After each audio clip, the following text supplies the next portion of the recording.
Hey guys, Ron Parks here and welcome back to the channel. I want to talk about what is happening in the job market and what you should do if you get laid off. There have been about 1.3 million people laid off in July. Now this is for the week. And according to the Bureau of Labor Statistics, in 2019, when the economy was humming, there were 1.7 million layoffs per month, not per week. So we're looking at a 2 to 3 times increase in job losses. And one of the reasons that this is so significant is that some of the jobs will never come back, or it will take many, many years. That will leave us with an increased population of unemployed. The positive news is that the number of first-time claims has decreased for the past 13 weeks. And if your position is being eliminated, or you have an opportunity to take a separation package, here are some of the best steps to take to preserve your rights. With restaurants, bars, sporting events, airlines, schools, and colleges being shut down, you would expect severe job losses. Cities and states are shutting down, or gatherings of 10 or more are being banned. Almost 50% of American workers suffer layoff anxiety. And if this sounds like you, now is an excellent time to develop and refine your plan. Having a plan in place is a great way to not only improve your sleep, but also prepare you step by step for what to do if this happens. Remember, a job loss should not equate with a loss of confidence and self-esteem. Life happens. There are many things not in our control, and taking the blame for an event like this could be really harmful. So let's go through a list of things to do. And number one is look for a new job while you're still working, because looking for a new job before layoffs comes is a great thing, because it's human nature to avoid difficult or life-changing events. And lots of people only start looking for a new job after they're laid off. Well, that's not the right move, because getting a new job while you have one is better than looking and having to explain to a new employer why you're no longer with your company. If you have skills that are in demand and think that you can line up some interviews, then definitely go for it. Many of the industries that are struggling won't have jobs available until COVID is arrested. So look at your skill set and look at the industries that are hiring. And some of these industries are healthcare, logistics, manufacturing, and services. If you've had a position for a while, you probably have not updated your resume, so now's a good time. Are you considering a career change? You may want to shift jobs that have a different emphasis. And if you don't know how to start building a resume, just type resumes into Google search, and you'll find a boatload of apps and sites to help you build a new one. Also, have a friend or colleague review it, so you have a second set of eyes and another opinion. Now, some of the segments of industries that are hiring are the tech support, because with physical call centers and operation centers closing down, companies are left with the need for agents to still take customer and technical support calls. And with the increase in remote work, more people than ever need support with setting up and pairing their devices or troubleshooting errors. Let's be honest, not everyone is a smart user with smart devices. So everyone is stuck in their house trying to figure out their technology ASAP. Now let's look at pharmacies, because health is a priority now more than ever. And with 44% of Americans taking at least one prescription medication and 17% taking 3 or more, pharmacies are here to stay. The idea that health is a priority has sent pharmacies and health companies needing support. And here are just 2 examples. Walgreens is hiring 20,000 positions across the entire infrastructure. And CVS plans to hire 50,000 full-time, part-time, and temporary employees. Now, these don't have to just be in the retail section. They can be in tech support, they could be in engineering, they can be in any part of the organization. And then we look at telework software. Telecommunications and remote work has increased 44% over the last 5 years. As more states practice COVID safety, companies have transitioned fully to remote work. And to be successful, employees need a broader reach through video conferences, online meetings, chat, and mobile collaboration services. Telecommunications has been on the rapid and sudden incline, with teleworking being the foundation of businesses' models now. And here are some companies that are hiring. For example, Zoom just added openings in almost all of their teams, including technical support, engineering, finance, and customer care. And Slack, which is a collaborative hub that brings people, information, and tools together to get work done, just added hundreds of openings on their accounting, customer service, and sales team. And then we move on to the mundane grocery stores. The shopping markets have quickly transformed from the unavoidable errand to must go to the grocery store. And grocers are stepping forward with a need for more staff. Now, these aren't just roles for bagging groceries, because supermarkets are looking for support from stocking shelves all the way to managing supply chain logistics, handling public relations, and software development engineering. Kroger's, a large national grocery chain, has over 10,000 positions for immediate hire, and Walmart is looking to hire 150,000 workers. So if you need employment quickly, the Superstore has streamlined the process from a standard 2-week application process to 24 hours. And you can also work for yourself, because businesses are always looking for top talent to increase their employee productivity and save costs on new personnel. Specific industry, business, and management consulting are in high demand. So analyze your current skills and see if you can add some value as a consultant. And there's no need to leave the house, as most of this work is now done remotely. Okay, number 2. If you do get laid off, are they offering a separation package? Because some companies are putting together a severance package for employees they're letting go. First, ask what's behind the layoffs and try to find out who is being let go. Now, I am not a litigious person, but you need to ask these questions to put them to bed. Does the company appear to be targeting protected classes such as older workers, a certain sex, race, or national origin? Have you been singled out for any of these reasons? Can you cite the ways you've been treated differently? You want to make sure that you're being treated fairly, and like everyone else, keep in mind you don't want to burn bridges, so think carefully about this.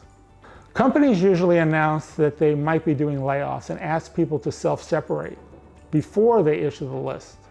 If you're contemplating taking a severance package, you do take the risk that your position won't be on the chopping block. And if they ask you to sign anything, wait a few days and read it, and get the advice of an attorney if you think you need to. Because once you sign that separation paper, you're probably giving up your right to sue and challenge the company in the future. Okay, number 3, get a letter from HR that you were let go because of an elimination of your job and not any performance issues. Assuming your job has been eliminated for reasons such as restructuring, economic reversals, mergers, buyouts, relocations, a layoff letter explaining the circumstances will help you on your next job appointment. And if they don't offer one, just ask for it. And it's powerful to show your prospective employer that you and many others will let go for economic reasons rather than for your performance. And also, while you're there, ask for a recommendation from your current boss, because getting one later is really difficult. If you have it early on, they won't forget to do it, and you'll have it as part of your new job search. And number 4, keep your health insurance for as long as you can. Without being on an employer health plan, having an individual plan can be expensive, sometimes too expensive to join. I can tell you I had a friend who left a large technology company and started their own consulting business. They were paying $0 for their health coverage.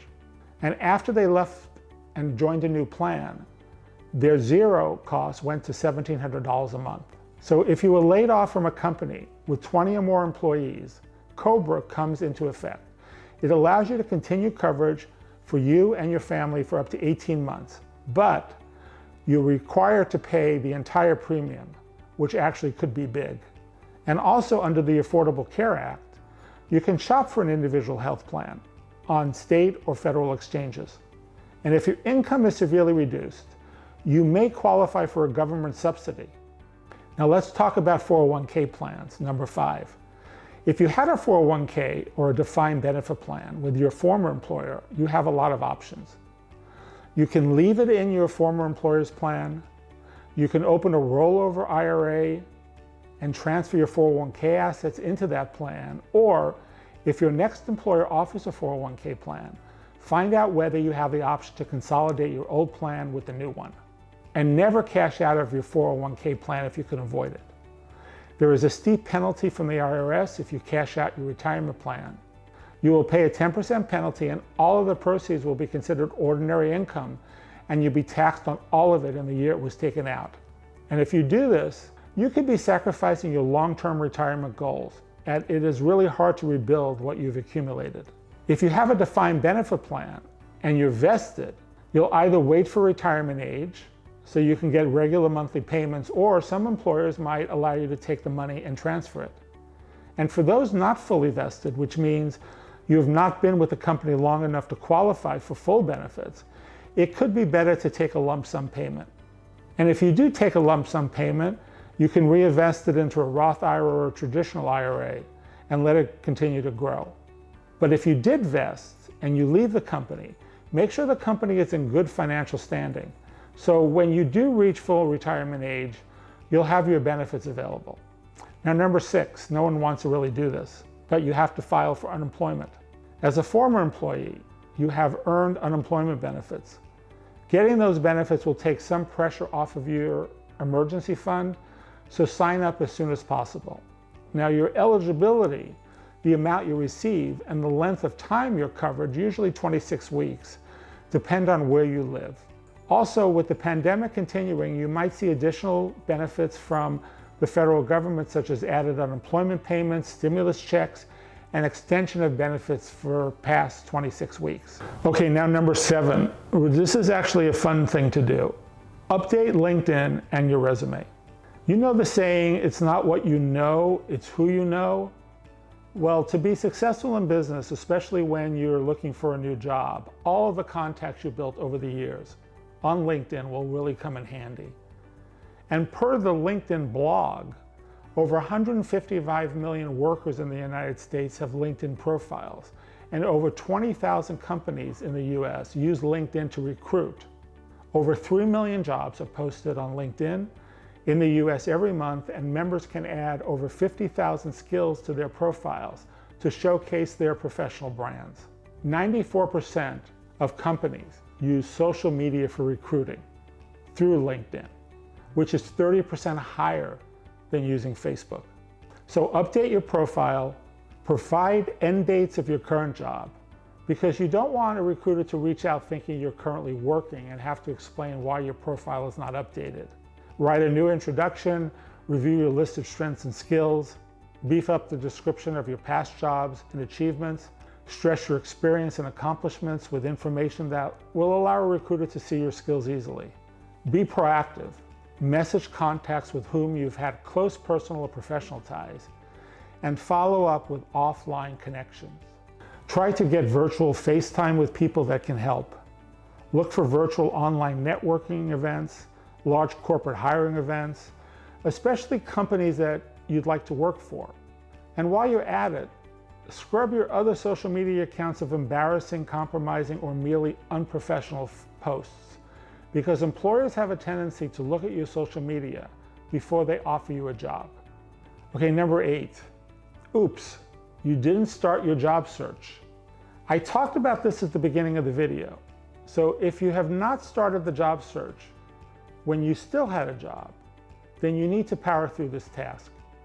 Think hard about what you want to do, how to position yourself for that opportunity, understand your transferable skills, cultivate your network, and study how to interview. Take a look at the most in-demand jobs and see if you can fit your skills into one of those slots. Let friends in social media know you're in the market for a new position. Email friends. Post a message across all of your platforms.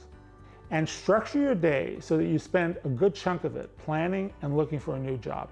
It's okay to take some downtime after the layoff, but it's much better to get right back on the horse and pursue a new job. Now, I've gone through many ideas on planning for a layoff. So even if you do not get fired or your company is not planning a layoff, doing all of this can help for your next job. Updating your resume and getting your networks in order are great things to accomplish. Now, I hope you found the tips useful, and if you did enjoy the video, please do me a favor and smash the like button for the YouTube algorithm and subscribe. And also hit the notification button so you don't miss any new videos. I post twice a week. And again, until next time, thanks.